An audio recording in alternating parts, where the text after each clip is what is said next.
নবগঠিত মন্ত্রিসভায় বড় চমক।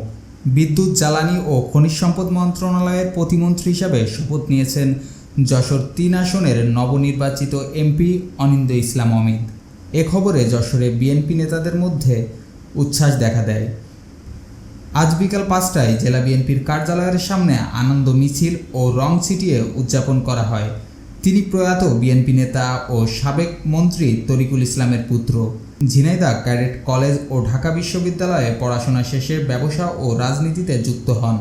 সর্বশেষ জাতীয় সংসদ নির্বাচনে ধানের শীষ প্রতীক নিয়ে ২,০১,৩৩৯ ভোট পেয়ে সংসদ সদস্য নির্বাচিত হন।